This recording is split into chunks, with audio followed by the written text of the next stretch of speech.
Mr. Speaker, we are in receipt of the progress report submitted by the chairpersons on the Committees of Dangerous Drugs, Public Order and Safety, Human Rights and Public Accounts, popularly known as the QuadCom. Mr. Speaker, I move for the consideration of the progress report submitted by the QuadCom insofar as the facts established, evidence gathered, actions taken, and recommendations for remedial legislation concerning extrajudicial killings, illegal drugs, illegal Philippine offshore gaming operators, and anomalous transactions involving local government units in connection with these unlawful activities. I so move, Mr. Speaker. Is there any objection to the motion of the Majority Leader? The Chair hears none. The motion is approved. Majority Leader.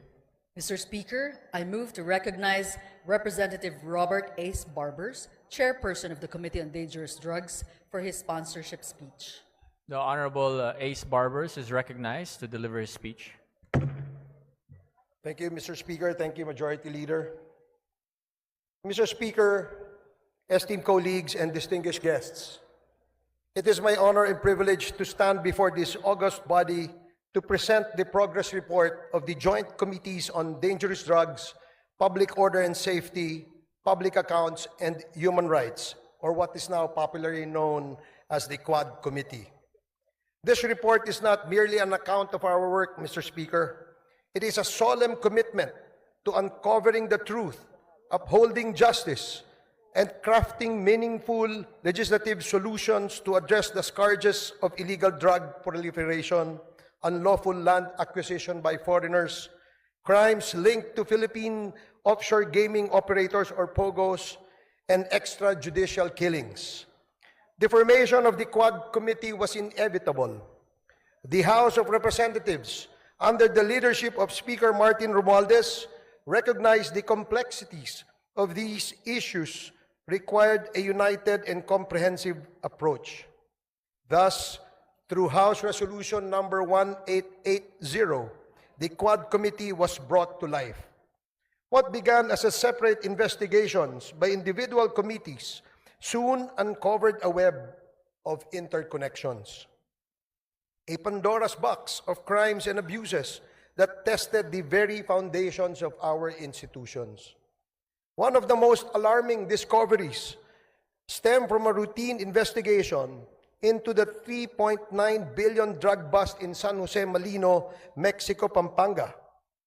The probe unearthed the illicit operations of Empire 999, a company owned by foreign nationals masquerading as Filipino citizens. This led to the revelations of massive illegal land acquisitions involving hundreds of hectares of agricultural lands, in direct violation of our Constitution. It further exposed suspicious ties between local government officials and foreign syndicates, pointing to corruption and systemic exploitation. Mr. Speaker, our inquiry delved deeper into the operations of these entities and uncovered an even more sinister reality: their connections to the illegal drug trade and organized crime activities facilitated by POGOs. What was initially presented as a revenue-generating industry has instead become a breeding ground for illegal activities such as human trafficking, money laundering, investment scams, cybercrimes, and even murder. Sa ating investigasyon, Mr. Speaker, ay nakita natin na ang modus operandi ng mga POGOs ay gumamit ng mga Pilipinong dummies bilang mga nominal na may-ari upang magtatag ng mga korporasyon na nagpapahintulot sa mga dayuhan na iwasan ang mga batas na naglilimita sa pagmamay-ari at operasyon sa mga industriya tulad ng gaming at real estate.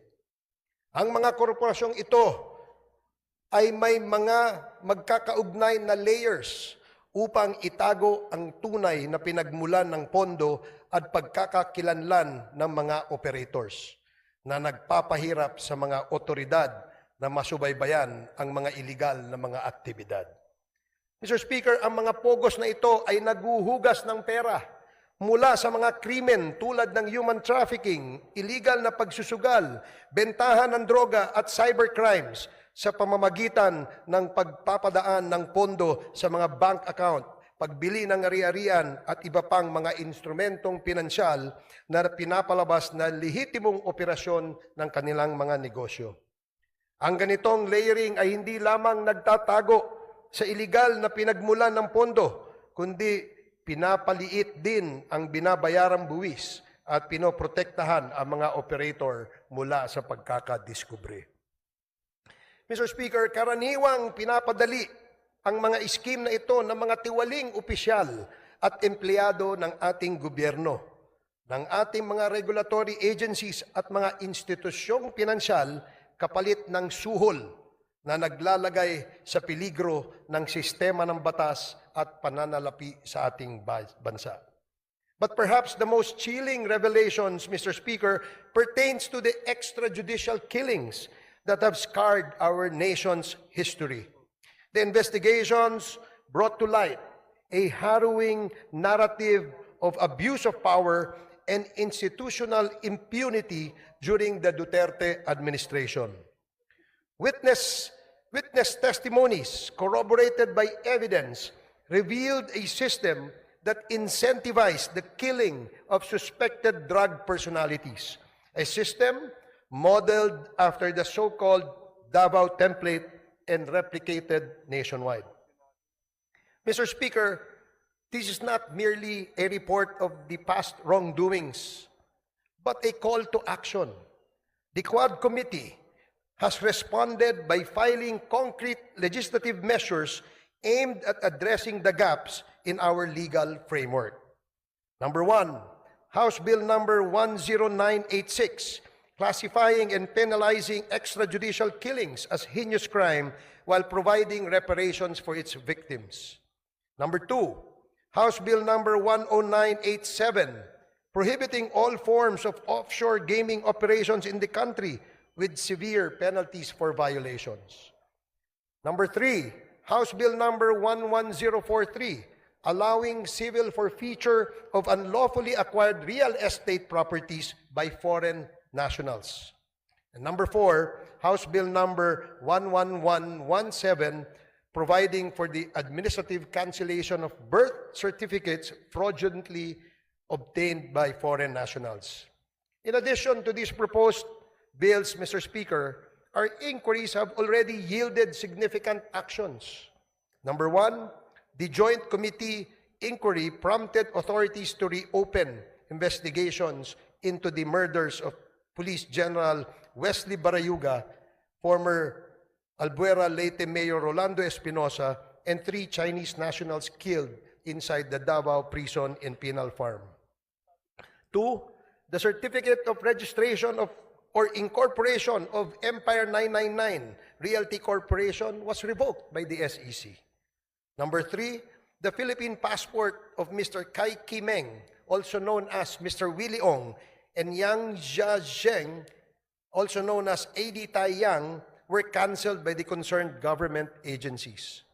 The findings of the Joint Committee led to the filing of legal cases against Go Waping, also known as Alice Leal Go, including charges of human trafficking and graft and corruption. Number 5, the chairperson of the PAOK directed the Anti-Money Laundering Council to file for court-issued freeze orders or provisional asset preservation orders against assets linked to unlawful activities.